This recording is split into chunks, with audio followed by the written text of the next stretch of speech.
staccanoviste de notre éducation nationale fait que même quand on arrive avec une solution de remplacement, il n'accepte pas, parce que quelqu'un a pu me remplacer, mais ça ne leur convient pas, il fallait que ce soit moi. Voilà. Donc j'en suis désolé, j'ai œuvré autant que possible. Donc voilà, c'est la solution que j'ai trouvée. N'empêche que pour les punir, je serais quand même en retard. Voilà, je n'ai pas complètement regardé. Alors, j'interviens sur l'égalité ce matin. Rapidement, déjà, je précise, un titre philosophique, rapidement, ce que fait la philosophie sur une étymologie, c'est toujours la même chose. C'est un travail de. Moi, j'aime beaucoup la détermination socratique du mot philosophie. Philène, c'est l'amateur, c'est aimer la sagesse.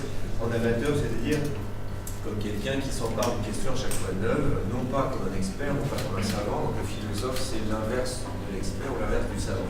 Donc c'est toujours une position d'imposteur et d'amateur que j'aime prendre et qui rend quand même très exigeant. Et ce bon vieux Socrate était à la fois ignorant et toujours redoutable parce qu'il avait une grande exigence de compréhension. Donc ici, la question de l'égalité pour nous va être intéressante sur cet angle philosophique. Et ce que fait la philosophie, c'est qu'elle définit toujours, c'est-à-dire qu'une notion dont on a fait le tour, qui est familière, qu'on pense parfaitement maîtriser, mérite d'être définie, c'est-à-dire ouverte, cassée, creusée et remise à disposition. C'est ce que je vais essayer de faire avec cette notion d'égalité. Première idée que je voudrais aborder, et c'est un peu par hasard que je suis arrivé à cette question. Au départ, moi je travaille sur faire confiance, c'est-à-dire sur le geste inaugural d'une ouverture sur autrui, d'une ouverture qui ne se veut pas forcément dans la maîtrise, dans le contrôle, dans la prévision, etc. Donc qui soit une sorte de pure forme de reconnaissance et de reconnaissance de l'imprévisibilité d'autrui. Et c'est un peu par hasard que je suis arrivé sur cette question de la mixité, de la parité, de l'égalité, où on m'a invité, donc comme je disais à Paul qui est présent dans cette salle, il y a encore des choses à dire, je dis bah oui, moi quand on m'invite, je dis oui, je viens, et sur cette question-là, donc je suis intervenu plusieurs fois avec une première surprise, et c'est le premier point sur lequel j'interviens, c'est le mélange entre la notion d'égalité et la notion de diversité. J'étais très surpris quand on m'invite dans les entreprises, le fait de dire voilà, on va faire le diversity, on va faire la diversité, et finalement on va tout mettre dedans. Alors moi je précise que pour moi la femme n'est pas, elle appartient pas à une autre culture, elle vient pas d'un autre univers, et il n'est pas question pour moi de considérer la femme comme un élément de la diversité, et que le mélange parfois un petit peu fourre-tout qu'on trouve dans les entreprises dans ce traitement de la question me gêne sur un plan conceptuel, parce que l'égalité, si on travaille correctement le concept, pose une question interne à notre culture. On a un gros souci dans la culture, c'est qu'il y a ce qu'on appelle depuis de façon ancestrale la domination masculine, qui est une réalité qui date d'environ 200 000 ans. Et on a, sur la question de la diversité, un problème de culture à culture, et sur des choix, sur des positionnements, sur des représentations du monde qui ne sont pas forcément compatibles.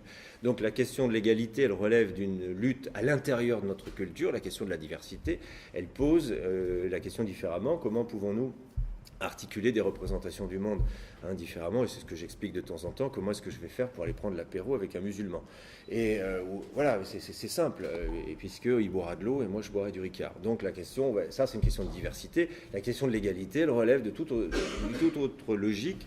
Voilà, comment pouvons-nous résorber à l'intérieur de notre culture cette disparité dont les traces subsistent malgré effectivement une évolution récente.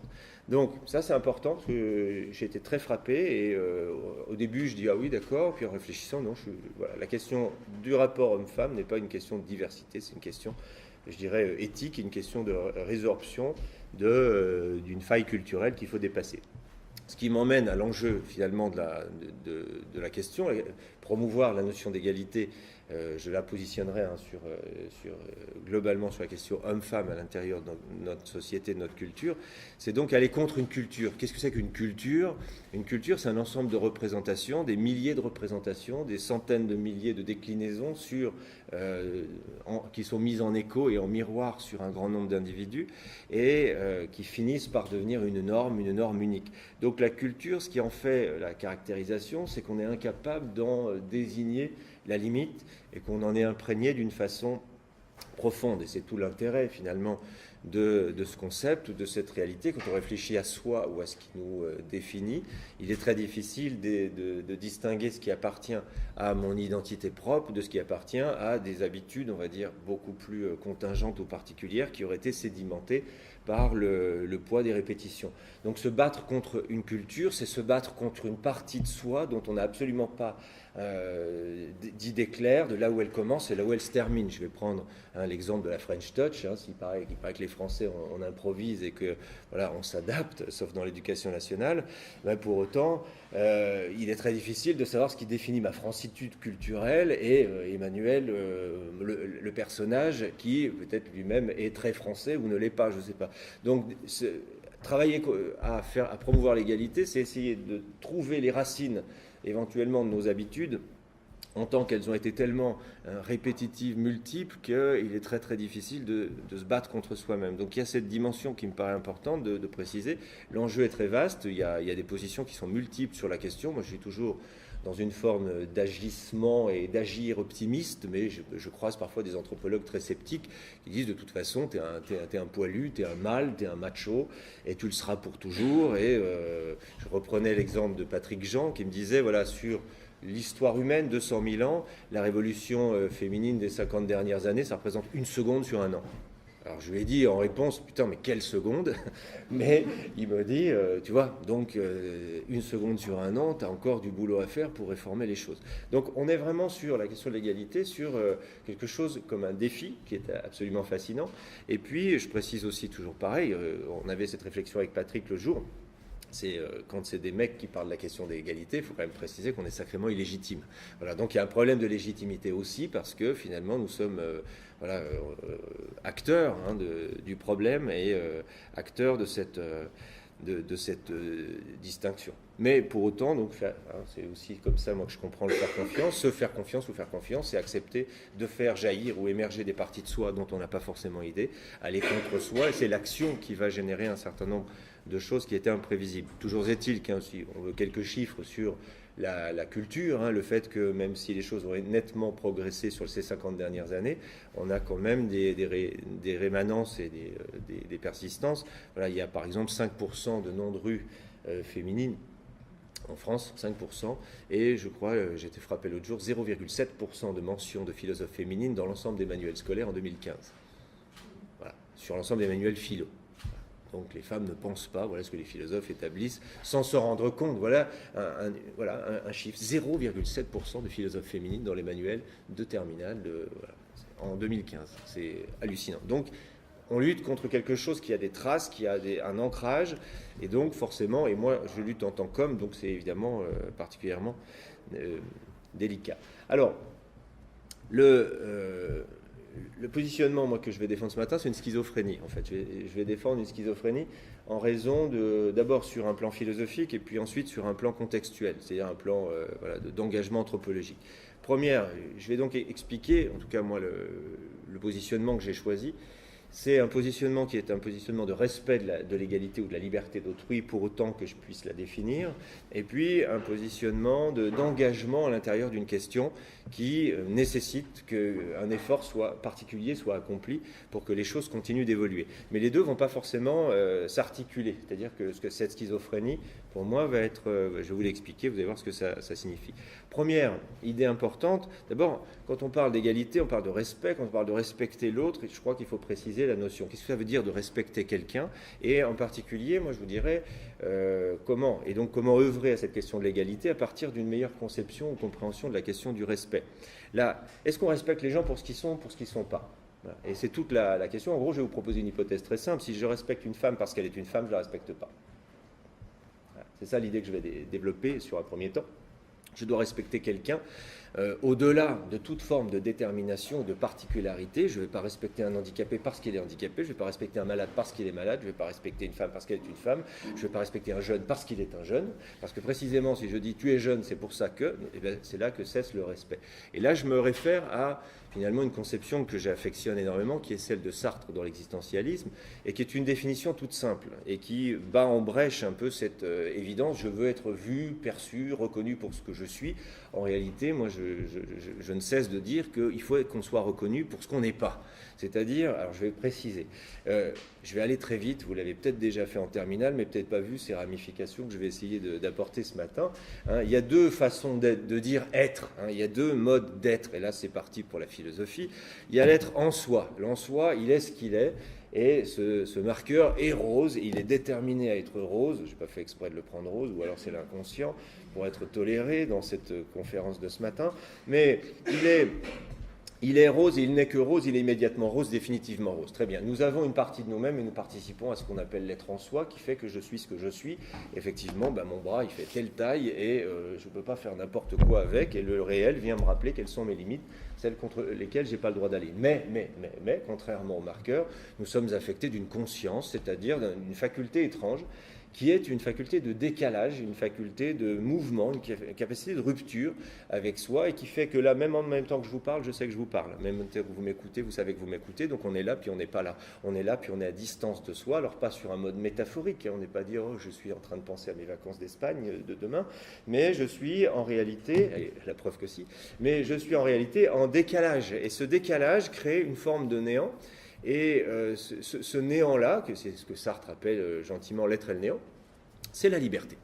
Donc qu'est-ce qui fonde le respect d'une personne? Qu'est-ce qui fonde la respectabilité d'une personne? C'est précisément cela. C'est-à-dire que ce qui fait que nous sommes libres, être libre, c'est ne pas être ce que je suis. Voilà.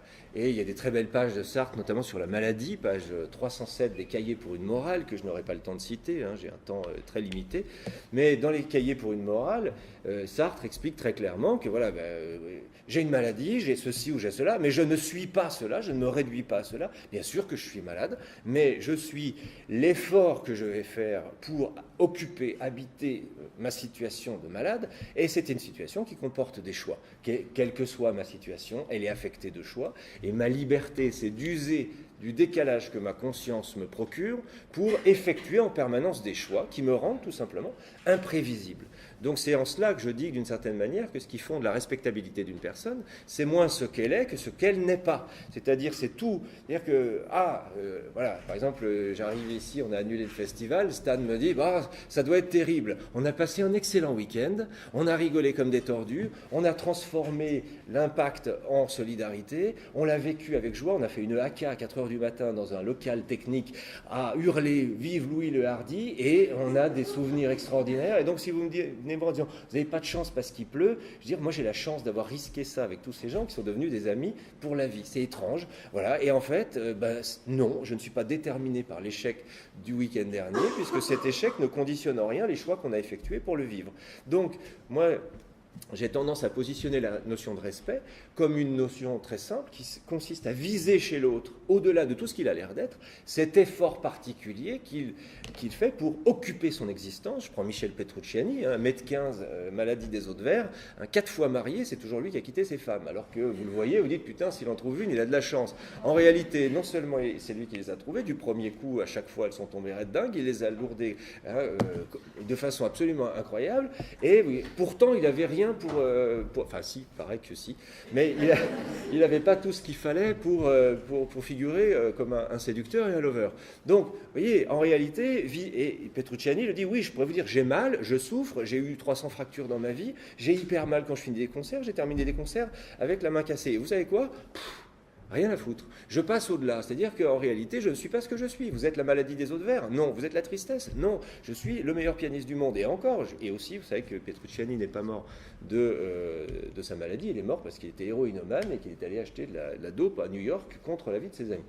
Voilà, il a pris un petit coup de froid. Donc, en réalité, c'est vrai, il a 36 ans. Donc, en réalité, respecter quelqu'un, c'est ne pas le voir comme il est, mais bien plutôt assumer le fait que nous ne sommes pas comme nous sommes. Je ne veux pas être vu ni comme prof, ni comme conférencier, ni comme papa, etc., ou n'importe. Moi, je veux qu'à chaque seconde, et vous aussi, de façon très authentique, je puisse être perçu dans l'effort très particulier, très singulier que j'apporte pour soutenir une forme d'être qui va être fondamentalement temporaire. Nous sommes toujours dans le temporaire, et vous le savez, ceux qui sont dans la mutation professionnelle, vous avez eu plusieurs carrières, plusieurs ceci, et finalement, ce qui fait la force du respect et la force de la reconnaissance de l'autre, moi je dis, c'est de respecter l'autre pour ce qu'il n'est pas, c'est-à-dire pour cette puissance avec laquelle il occupe un espace et un temps avec une possibilité d'imprévisibilité tout à fait savoureuse. C'est pour ça que je dis, dans mon bouquin, faire confiance, c'est viser ça. Alors qu'au contraire, par exemple, la confiance, je corrige, c'est oser faire confiance et pas oser la confiance.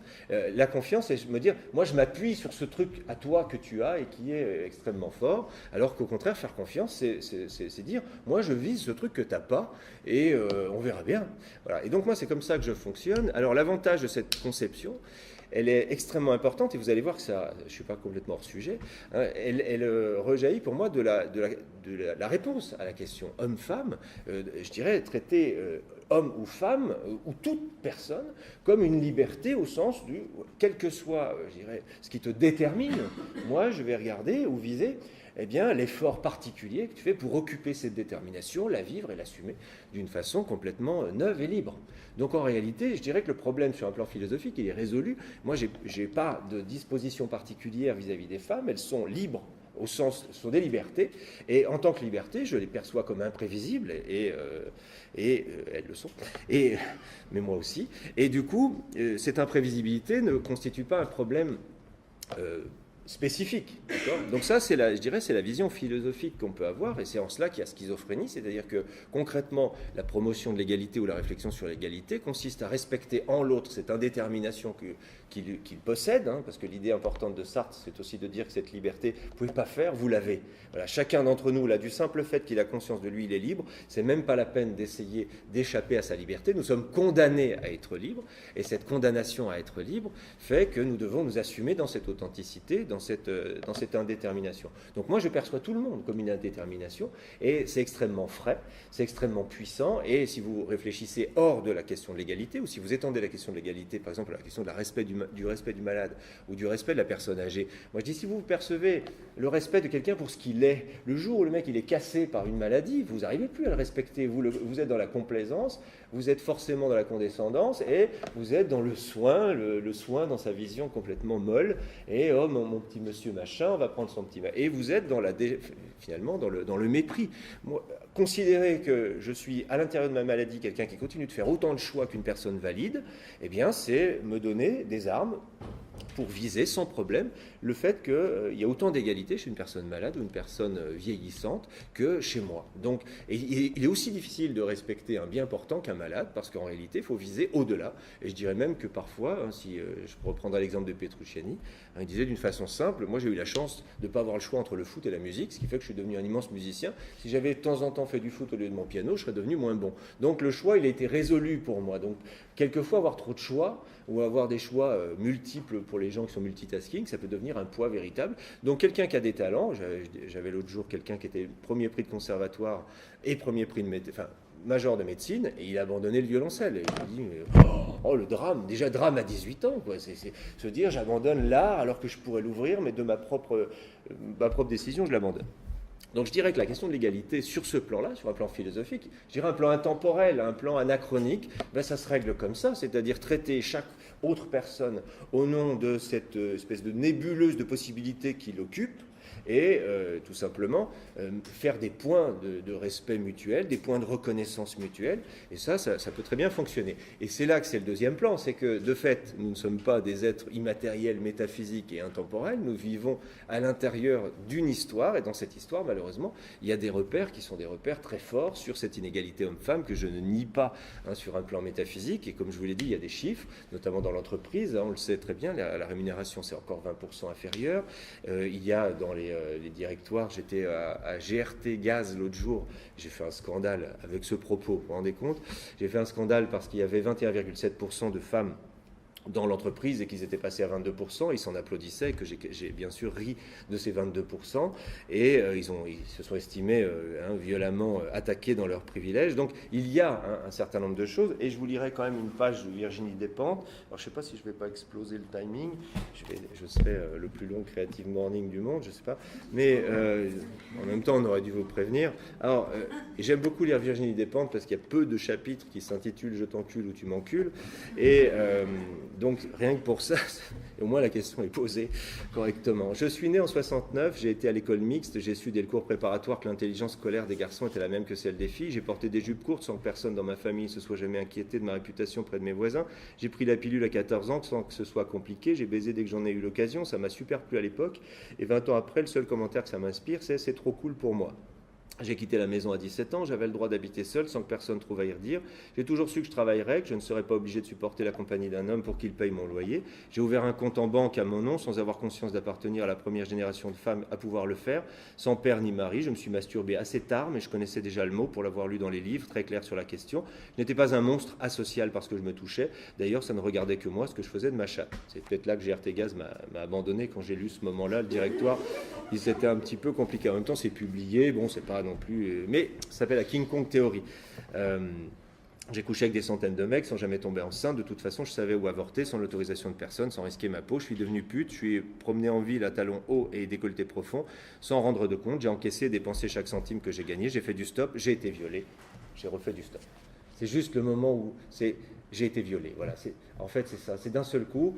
On a à la fois l'évidence que tout va bien, et puis il y a le retour du i. Il y a un petit moment où... Et alors après, moi j'ai eu une grosse discussion après avec l'anthropologue. Il me disait, ouais mais t'as vu comme elle reparle, j'ai été violée, j'ai refait du stop, on dirait que c'est rien. Je lui dis, non, c'est pas rien.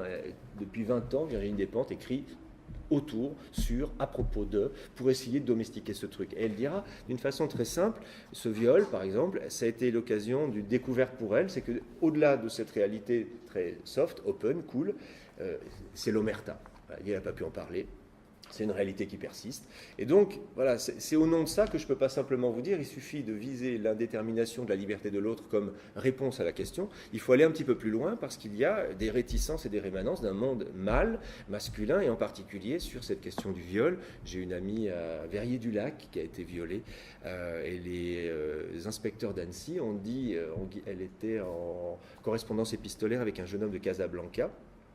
Et ils lui ont dit, écoute, ton histoire de viol, on n'y croit pas. Tu as inventé cela pour cacher le fait que tu as été défloré par un arabe.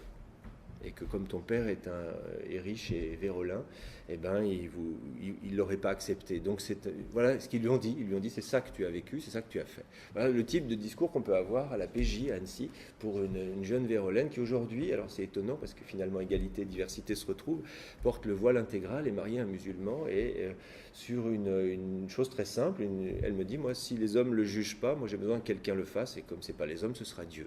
Voilà, j'ai besoin de ça pour revivre au présent. C'est très lucide, elle est en 5e année de médecine.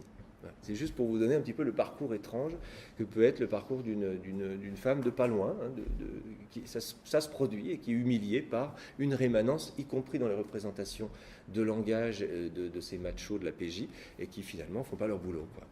Donc ça fait froid dans le dos, quand même. Donc il y a... Je ne vais pas m'étendre là-dessus, ni noircir le tableau, parce qu'en réalité, et c'est toute la difficulté, il y a, c'est un peu la thèse que je développe, on est au milieu du gué.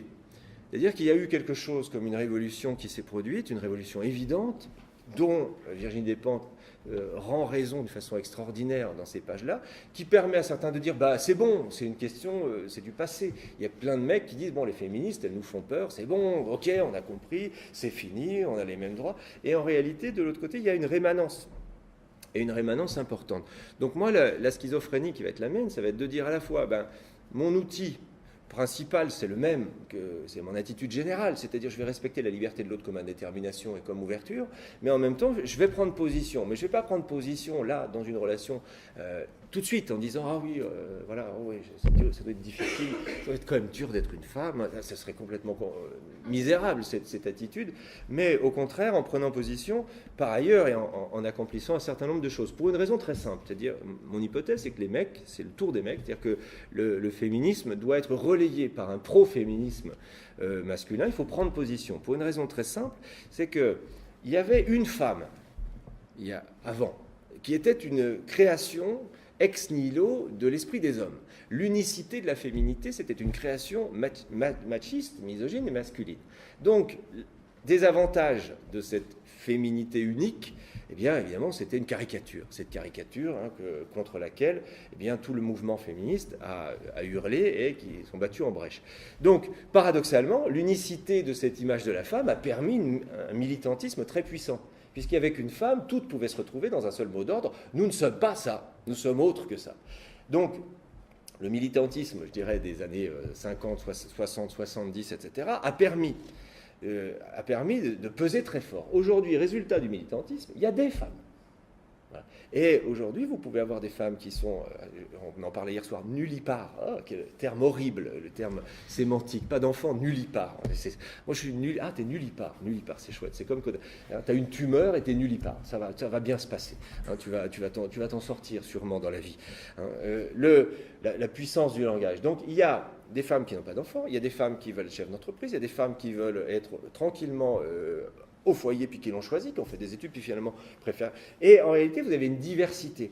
Or, si vous analysez la situation, il y a eu une avancée très forte, et puis une diversification qui fait qu'aujourd'hui, je pense qu'il y a pas mal de femmes qui sont impressionnées par les fémènes et qui les trouvent excessives, donc qui ne se retrouvent pas, par exemple, dans ce qu'elles font, alors que les fémènes continuent de défendre, je dirais, le socle, la base première contre laquelle il ne faut pas revenir en arrière, et que cette diversification fait le jeu des conservateurs. C'est-à-dire que les mecs, et je vais encore citer GRT Gaz, mais eux, ils se disent, bon, cette diversification de la féminité éteint un petit peu le discours militant, et fait qu'il y a moins de poids, voire une culpabilisation des formes les plus radicales, il ne faut quand même pas exagérer, et fait que les choses se tassent et que progressivement, eh bien, soit on continue et on va plus loin et on va, par exemple, avec du sport de très haut niveau qui soit aussi reconnu chez les femmes que chez les hommes, on va effectivement à une égalité, une parité en entreprise, ou bien on en reste là, et puis on entend des choses, oui mais de toute façon on leur a proposé le directoire des entreprises, mais